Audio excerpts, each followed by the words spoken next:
Assembly ఎన్నికల సందర్భంగా ఈ యువతను ఊరు వాడ తిప్పి చేను చెలక తిప్పి గద్దెనెక్కించి వాళ్ళను అధికారంలో తీసుకొస్తే అదే కాంగ్రెస్ పార్టీ గద్దల్లాగా వాళ్ళని ఎత్తుకెళ్ళి ఈరోజు కేసుల పాలు స్టేషన్ల పాలు చేస్తూ ఉన్నది. ఇది చాలా దుర్మార్గం. ఇది ఆ రోజు శాసనసభ ఎన్నికల సందర్భంగా కానీ లేదా ఇటీవల జరిగినటువంటి ఎమ్మెల్సీ ఎన్నికల సందర్భంగా కానీ కాంగ్రెస్ పార్టీ గెలిచిందంటే దానికి ప్రధాన కారణం ఈ రాష్ట్రంలో ఉన్నటువంటి యువత, ఈ రాష్ట్రంలో ఉన్నటువంటి నిరుద్యోగులు, రాష్ట్రంలో ఉన్నటువంటి జియో 46 బాధితులు.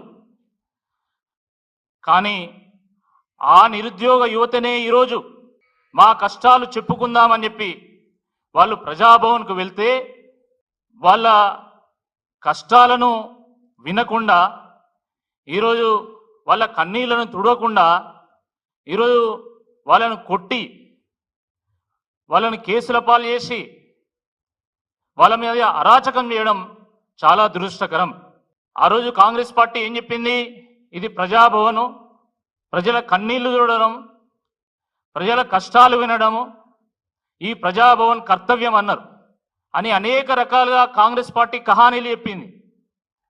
కానీ దురదృష్టకరమైనటువంటి విషయం ఏంటంటే ఈరోజు మా కష్టాలు చెప్పుకుందామని వెళ్ళినటువంటి జియో 46 బాధితుల మీద ఈరోజు పిడిగుద్దులు గుద్ది అర్ధరాత్రి 1:30కు వాళ్ళను అరెస్టు చేసి వాళ్ళను ఒక్కో దగ్గర 10 మందిని 20 మందిని వదిలి దాని తర్వాత కొంతమందిని అరెస్ట్ చేసి తీసుకెళ్లడం జరిగింది.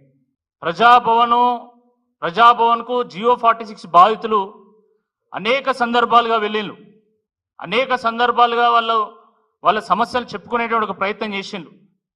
కానీ కనీసము కనికరం లేకుండా ఈరోజు వాళ్ళ మీద పిడిగుద్దులు ఉండడం చాలా దుర్మార్గం. అనేక మంది గాయాల పాలైన్లు. పాపం ఏ మీడియా కూడా అర్ధరాత్రి కాబట్టి క్యాప్చర్ చేసుకునేటువంటి అవకాశం లేకుండా పోయింది. కాళ్లకు, చేతులకు, వెన్నులకు, వీపుకు చాలా గాయాలైనాయి.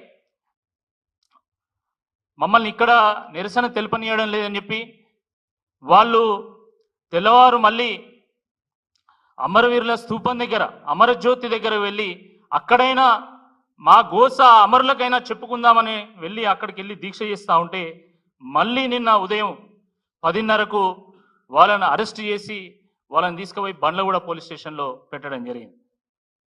ఎంత దుర్మార్గం అంటే నిన్న ఉదయం వాళ్ళు నిరాహార దీక్ష ప్రారంభిస్తే నిన్న రాత్రి 11 గంటల వరకు వాళ్ళు మంచినీళ్ళు కూడా ముట్టలే.